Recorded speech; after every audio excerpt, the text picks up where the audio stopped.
nimuhorane n'umukama.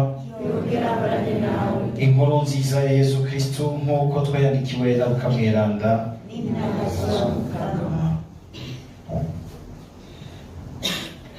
Umunsi umwe mu bafarisayo ahamagara Yesu ngo aza muzimane. Yesu araheza arinjira mu nzu iwe, aricara ngo afungure. Haza rero umugore yigenza nabi muri ico gisagara.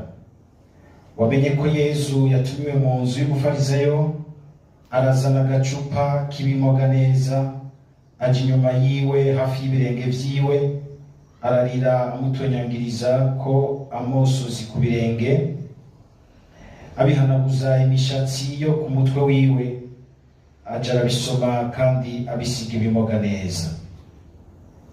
Wa mufarisayo yamutumiye abibonye yibwira ati, iyo uyu muntu aba yari umuhanuzi yari kumenya uyu mugore amukora ko wari we n'ingene agenze, ko ari umunyabicumuro. Yesu nawe amubwira ati, Simoni,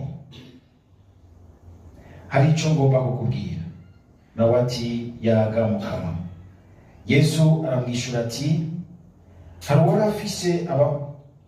afise abamufitiye imyenda babiri, umwe yaramufitiye amadenariyo 500, uwundi 50. Babuze ico bishura abarekurira bombi. None muri bombi uzomukunda kuruta uwundi ninde? Simoni aramubwira ati, ngira ngo nuwarekuriwe umwenda munini. Yesu aramubwira ati, waharashe. Ahindukiye araba wa mugore, abwira Simoni ati, uyu mugore uramubona?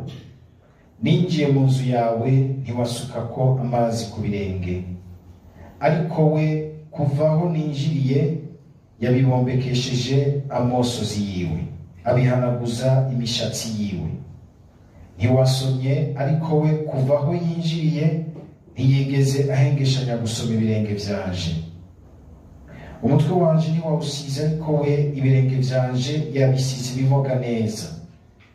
Nico gituma ndabikubwiye, ibicumuro vyiwe vyinshi biragiriwe ikigongwe, kuko yerekanye urukundo rwinshi. Ariko uwo barekuriye bike yerekana urukundo ruke. Araheza abwira wa mugore ati, ibicumuro vyawe biragiriwe ikigongwe. Abo vyari kumwe ku meza batangura kwiyumvira bati, uyu muntu arekura ibicumuro ni umuntu nyabaki. Yesu rero abwira nyamugore ati, ukwemera kwawe kwagukijije, genda amahoro. Dushimagize iyi nkuru nziza ya Kristo.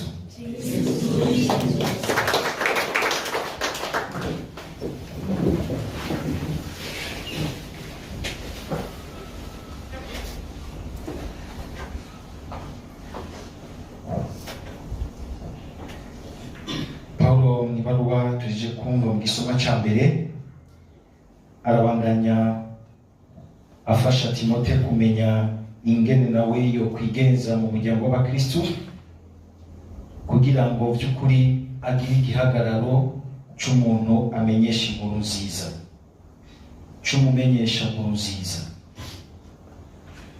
Ugomba kuba umusuku mu bandi hariho igihagararo bisaba.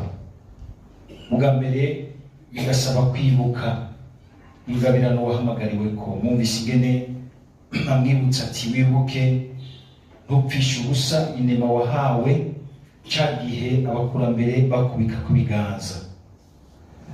Ngo muramwibuka igihe mutima mweranda yabashungurukira ko umwepiskopi abubitse ku biganza akabasiga amavuta. Ni bake usanga tuvyibuka.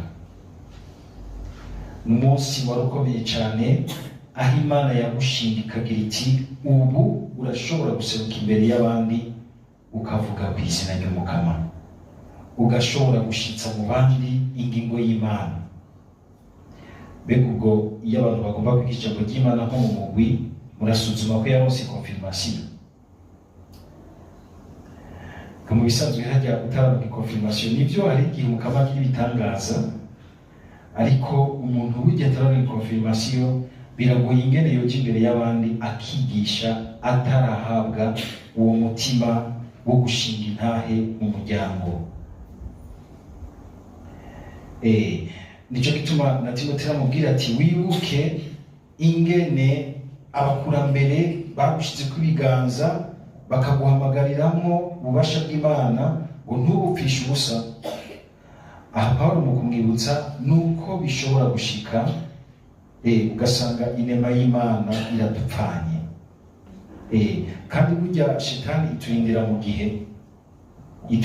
gihe uri wariko urabihimbaza, igihe biba bikiri bishasha, wumva umenga ijuru ryose ni rwawe, ariko bigasaba ko umuntu abizigama muri uku kuntu twumvise.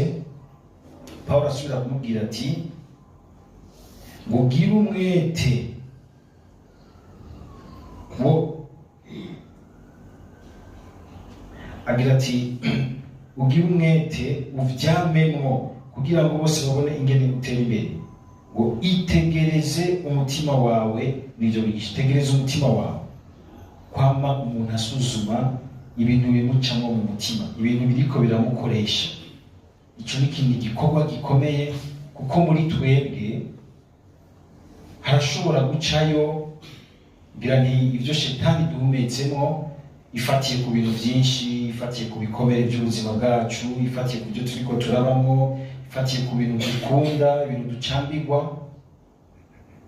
Ariko kandi nk'uko n'Imana iducishamo impumeko yayo, umutima wayo, akaduha gushobora kumva kandi ico umukama dushakaho. Bisaba rero ko umuntu aba ari umuntu aza yiyumviriza imbere muri we ibimucamo, ibiriko biramubiramo, ibiriko biramuvugiramo.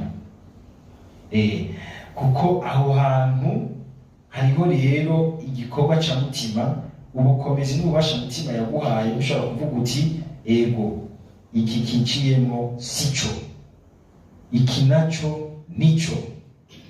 Ubwo rubanza tuza turacira umutima wacu mu kuwusuzuma rurahambaye cyane, kuko rudutuma tudasanga umenga dupfa gukurikira ibitwadutsemo byose.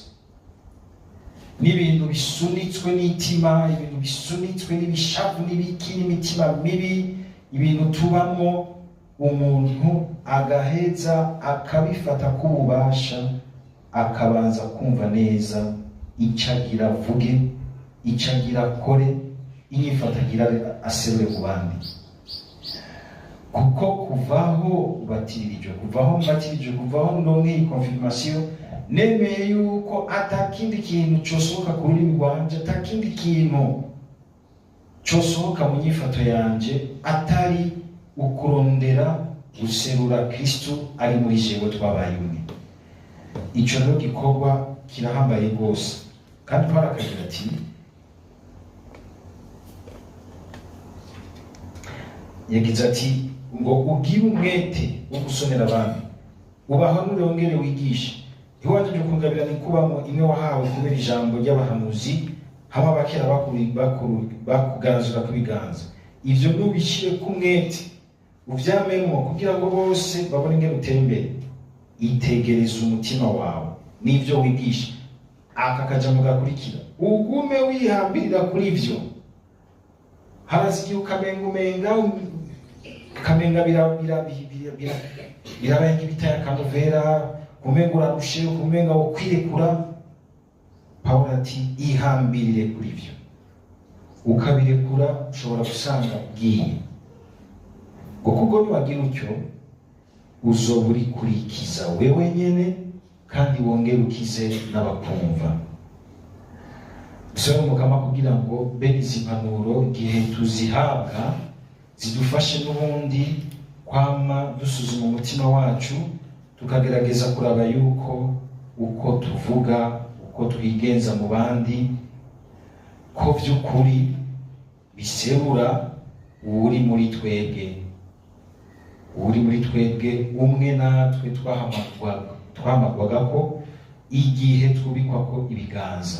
N'igihe gikomeye cyane, kuko ico gihe Imana yakoze irema rishasha muri twebwe, ntitwigere tuvyibagira. Kuko iyo tuvyibagiye tukugurira akaryo umwansi aratwihora akagomba gusibanganya no kutwemeza yuko ntacyo twaronse. Bisaba rero kwisuzuma, bigasaba gukunda gusoma ijambo ry'Imana, umuntu akareka bikazanira mu cyorora, bikazanira mu gorora, bikazanira mwemeza, bikazanira mu ruhubura, kubaho by'ukuri tugenzwa na mutima w'Imana aguma tuyagira mu ijambo ry'Imana. Mu nkuru naho turumvise uyu mufarizayo atumira Yesu, hama ngo hakaza umugore w'ingeso mbi ababita abamaraya, akaza mwumvise ibimenyetso yamugizeko. Hanyuma na cyane cyane iyi nyishu Yesu ahaye uyu mufarizayo Simoni, icyo nagomba ko tuzirikanamo na cyane cyane ni ukumenya Yesu. Kumenya Yesu bikadufasha natwe kumera nk'uko, tukagerageza kumera nk'uko ameze. Ubwa mbere Yesu turamubonamo umuntu adafise amaprejuje, kiborisike no bivuga bimwe byo kugira ati aba bantu narabishyize mwuko bameze uko bose nashize mu gisaho kimwe, aba nabo bameze uku nuko nyene kandi ko bazokwama niko bazopfa. Yesu yarazi neza ko abafarizayo, umugwi w'abafarizayo base kwakira inyigisho yiwe, mugabo kandi si bose ku buryo bwo kumenga umuntu umwe wese yabaye gutyo. Oya, harimwo bamwe bashobora kuba bamwumvamo nkaba Nikodemo yaramwakiye nk'umukiza wiwe. Kwasha gusanga abantu umenga bari mu kigwi kimwe ariko badasangiye umutima. Mugabo Yesu ntaho yigera umenga agize ati mwebwe shuramuzi wanyu, mwebwe turabanzi. Ugwaruka bwo gusanga rwararengeye ibintu bimwe niguza wumva agiye gusaba nk'umugeni mu muryango umwe, nawe akaza wumva wapungwa biriya miryango turaje buriya bwoko, kubera ibintu twishizemo, ibintu badutambitsemo. Nibuka gakuru kari hano, umuhungu yama ariko arabaza ati nabonye umugeni hariya inguje kumusabira, ati jya nturawe, ujya ni mushikawe. Kagenda kuwundi ati nujya ni mushikawe, nujya ni mushikawe. Araheba agenda kubwira nyina wiwe, tima none aha muri iyi village yacu yose akagahinda kose haba bashikanje gusa. Kuvuga ko se yacara henshi, mugabo na nyina wiwe yarameze uko nyene. Acara amubwira ati kibono, tigenda ufata ushaka kuko nurya siso wawe nawe. Bakoye umuryango bari nk'ibintu biparanganye byinshi, genda utora ushaka kuko nurya siso wawe nawe nyene karimo. Kandi burya ngo se w'umwana amenywa na nde? Ego. Aha rero icyo nagomba gushimikira bwa mbere ni uwo mutima wa Yesu udafatira mu kivunga, ngo usibiranye umuntu mu kivunga utaramwumva, utarayaga nawe, utaramubona. Nibyo uyu munsi abantu barimo amayeriyeri menshi, kabona umenga akaza akakwiyerobeka ko hari umuntu mwiza, mugabo agomba kuhura n'amafarine nk'uko babivuga mu Gifaransa, agomba kurondera akantu agukorera. Kandi abantu mumeze gutyo ni kuri muragowe. Kubera iki?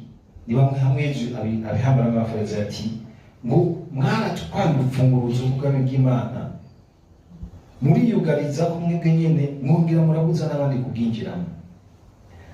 Hari umuntu yorobeka gutyo yica ubushobozi bw'urukundo mu wundi, kuko iyo bishitse ugasanga umuntu nk'uyu aramugiriye ikintu kibi, bizomugora gusubira kwizigira uwundi muntu. Mugatangurana umuntu kumwe n'umuntu agaproje ko kwiteza imbere, mwamara kubona ko bigwiriye ukaraba ingene umugira akantu ukamuzuma. Inyifato y'ubwirobetsi irica urukundo mu bandi, igatuma abandi bacika ibimuga bidashobora gukunda no kwisigira. Yesu umugabo afatira mu kivunga, uwumutumiye arazi kumva icyo amutumiriye, kandi Yesu ntabyo yo gusa kubera kuryoherwa no kwicara mu byiza bamutumiyemo. Kenshi aba hafise ubutumwa, kumva yuko nahajya umuntu agwitanye mukajana kwa Gerard canke mukajana kuri Calvados canke mukajana hehe canke ikindi kirabo, mwicaranye kumva uti no ngaha ndicanye na Yesu, nje twicarane nka kurya yahora agenda akicarana n'abandi. Ukumva uti ndagiye mugabo ndashaka Yesu, tuze kuhabanamo nawe, kugira ngo bikenewe ko haza ijambo, inyifato, ingero canke ingendo yo gucira inzira mu mitima y'abo tuba turi kumwe rishobore gushika. Kutaba umuntu rero yuganiwe mu bintu vy'amabekasisho, bariya abantu muri uriya mugambi, bariya abantu muri iriya ntareka, barashobora kuba bari mu kintu kimwe ariko imitima atari imwe.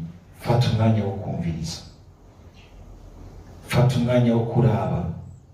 Niko twebwe ntidushaka tugira ingabano nk'iya Yesu Kristo yo guca tugira tuti turumva mu mutima, turabona mu mutima w'umuntu ingene bimeze, ugasanga bidufata umwanya. Ico ni ca mbere, kutugaranira abantu mu kivunga kibi. Byohimba basi gupfuma bashira mu kivunga ciza. Nta kintu kibabaza nk'igihe usanze umuntu waramwihenze ko hako nihenda ku muntu umva umenge yopfuma mpenda akagenda, hakaba ari je ndamwihendako yopfuma mpenda akagenda, kuko jewe ntaco bintwaye, nguma ndi wa wundi. Mugabo nasanze narakwihenze ko nkagufata nabi, wari umuntu mwiza, birambabaza cyane gusumvya. Ica kabiri dukura kuri Yesu Kristo nuko kungene ari umuntu azi kumviriza rwose mu mutima w'umuntu. Turahiriwe dufise Imana nziza izi kutwumva mu mutima. Nta nkeka na mwebwe ngaha nk'ivyo vyoba ku muntu ngaha, mwese impuzu zobakorokana, mwo muci urubanza muti po, aho muwoza akansoma aciye ngaho, mwese impuzu nizobakorokana, mugatangura guca imanza. Yesu akagira ati reka kwihutira gutwarira hejuru, banza witonde umenye neza, kuko uyo mukenyezi yarasanzwe atwara umumaraya. Mugabo na Yesu biraboneka inyifato yiwe, kwirinda gusamira ibintu hejuru, ukabanza ukumva neza ko wumvise ikintu kiri inyuma y'ikintu wabonye canke wumvise, ko bagishikiriye neza umutima wacu. Kuko ni vyinshi usanga tugiranira namwo nabi, kuko twagiye turarabana gusa twumvirizanya hejuru. Mbere ukabona yuko kenshi twitwarika guca duca urubanza, haguhora ukabanza ukagira uti Mukama sinabura byose, yinge ndabiha umwanya ndabiyo biterarije. Kuba umuntu yitonda ugaha umwanya ibintu igihe udashobotse ubitahura, kugira ngo ntwapfa usanga n'ubundi wihenze, usanga umuntu ari n'umutima mwiza uriko uramwitirira ibintu bibi. Mbere ushobora gusanga n'umuntu yarakuzaniye umugisha mwezagiro w'Imana, usanga uri kumufata nabi kubera n'ubundi ibintu vy'amapejuje, iyo bintu vyo kwishiramwo abantu. Kandi nigeze kubabwira, abantu barashobora kuba bari mu bintu bimwe kubiboneka inyuma, ariko umutima atari umwe. Uyu mugore kubiboneka uko bamubona inyuma n'umumaraya, mugabo uyu umutima wahindukiye kuri Yesu Kristo. Urashobora kuba waruzi ejo canke mu mwanya uheze umuntu yarameze uko, mugabo mu wundi mwanya ugasanga yabaye undi muntu. Ni vyiza kwama twitondera ikinyegezwa c'umuntu. Kurya ndamuzi, karabaye, nta n'inkono y'itabi yovamo ntabwo hariya nta byutsi. Biranatugora mbere tweho kwizigira yuko umuntu ashobora guhinduka agashobora kuba mwiza. Gusa Mukama iyo ngabirano yo kumenya kumviriza umutima uri mu bintu ntiduhere gusa kuko ngene tubibona inyuma. Ariko kandi iyi nyifato y'umukenyezi iragaragaza umutima wigaye, umutima ugomba koko kwiha Yesu, kwiha wese Yesu, arumvikana nk'umuntu yagaye akabi kiwe kandi akabona ati nta wundi muntu ashobora kukankuramo n'uyu. Byose n'ibyo yahoraho agaciro byose abimuhaye. Murazi agaciro k'ibishatsi ku mugore? Murazi agaciro k'ibishatsi ku mugore? Ikintu gikomeye cyane. Ndibuka rimwe twarigeze gufata umusuma muri quartier, turatuti yari umugore. Turatuti twamukubita hava tugwa mu bintu. Mutwara mwisando kwa fira mu mushatsi. Atari gipara. Cyari igihano gikomeye kuri we. Chaka mikome imishatsi yiwe ngo akayanaguza ibirenge bya Yesu, ikimenyetso cy'uko ivyo nava rero byose ndabire kuri ubu ni wewe uri agaciro kanje, akava mu kibi gushikaga. Dusabe Mukama ngo yamaduha umutima wigaya kandi ukabiserura yuko twigaye by'ukuri, twigaye by'ukuri. Yavuye yava aza kurondera Yesu kubera uko kwigaya. Uguserura ukwigaya bigaheza bigatuma uyo mukenyezi ashikira ikigongo cyuzuye, akabwirwa ijambo ati ibicumuro byawe birarekuriwe, ukwemera kwawe kwagukijije.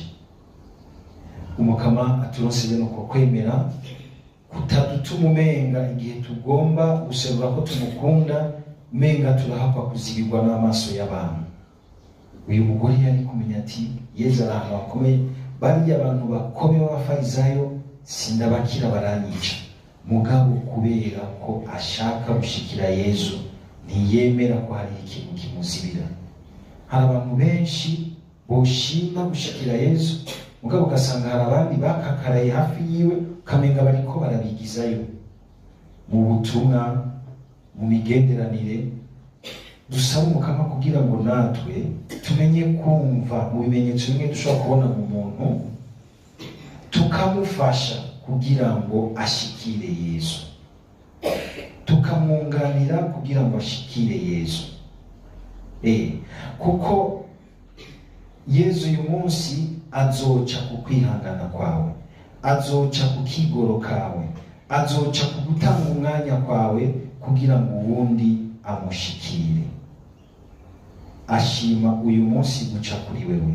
Ubwo none uzokwemera ko Yesu akugira uwacisha ko inema yo gushobora gushikira uwundi? Ni ikibazo gikomeye. Aho niho hari ubutumwa bwa mbere. Ubwo jewe ndorohereza abandi gushikira Yesu canke ndabazibiranya n'amajijuna yanje n'ibintu by'imyito, ibintu by'imitima mibi, ibintu by'akatata, ibintu by'iki. Ugasanga umuntu afise ubukristo buvanze umururanzi, nta esprit d'accueil, nta chaleur d'accueil afise. Ninamwakira neza, banakabaza kumbona gute? Baza kuvyiyumvira kwiki? Barabana abantu bacubira ngaho ku mirongo yo kwirega, uriya muntu ko yatevyeyo. Uzi yatevyeyo kubera iki?